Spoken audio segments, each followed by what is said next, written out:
தாய் தமிழ் உறவுகளுக்கு வணக்கம். பாஜக கூட்டணியிலிருந்து விலகுகின்றார் என்ற தலைப்பில் இந்த காணொளியை காண்கின்றோம். பாரதிய ஜனதா கட்சி கூட்டணியிலிருந்து விலகுகின்றார் என்ற தலைப்பில் இந்த காணொளியை நாம் காண்கிறோம்.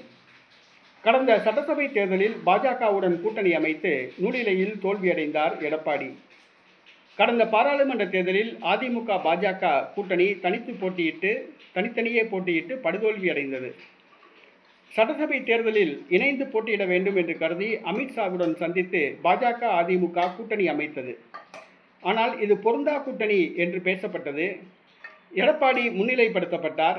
இதை பிடிக்காததால் ஓபிஎஸ் கூட்டணியிலிருந்து வெளியேறிவிட்டார்.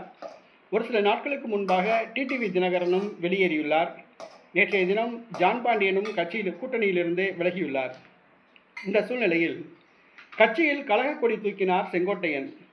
செங்கோட்டையன் அதிமுகவை ஒருங்கிணைக்கப் போவதாக கூறினார். 10 நாட்களுக்குள் எடப்பாடி இவர் பிரிந்து சென்றவர்களை கட்சியில் சேர்க்காவிட்டால் தானே அதிமுகவை ஒருங்கிணைப்பேன் என்று கூறியிருந்தார். செங்கோட்டையனுடைய கட்சி பதவிகளை எல்லாம் எடப்பாடி பறித்தார். பதவி பறிக்கப்பட்ட செங்கோட்டையன் நேற்றைய தினம் ஹரித்வார் செல்வதாக கூறி டெல்லி சென்றார்.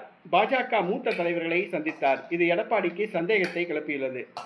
பாரதிய ஜனதா கட்சி தூண்டுதலின்படிதான் செங்கோட்டையன் தனக்கு எதிராக போர்க்கொடி தூக்கியதாக எடப்பாடி கருதுகிறார். ஆகவே பாஜகவை விட்டு விலகலாமா என்று யோசிக்கிறார். அதே நேரத்திலே பாரதிய ஜனதா கட்சி வருகிற சட்டசபை தேர்தலில் தான் கேட்கும் தொகுதிகளை எடப்பாடி கொடுக்க தயாரில்லை என்பதால் அதிமுகவை உடைத்து செங்கோட்டையன் தலைமையில் ஒரு அணியை உருவாக்கி தன்னுடன் கூட்டணியில் இணைக்க முடிவு செய்துள்ளது.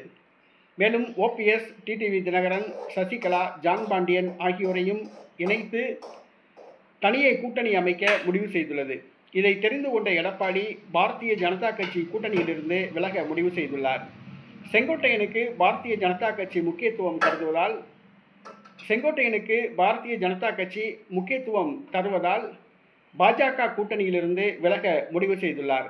பாஜகவுடன் இணைந்தால் அதிமுகவை பாஜக உடைத்துவிடும் என்று கருதுகிறார். கட்சி நலன் கருதி கட்சியை காப்பாற்ற பாஜக கூட்டணியிலிருந்து எடப்பாடி விலகுகின்றார். முறைப்படியான அறிவிப்பு இன்னும் ஒரு சில நாட்களில் விலகும். வருகிற சட்டசபை தேர்தலில் பாஜகவுடன் அதிமுக கூட்டணி கிடையாது. அதிமுக தலைமையில் மதச்சார்பற்ற கூட்டணி உருவாகிறது.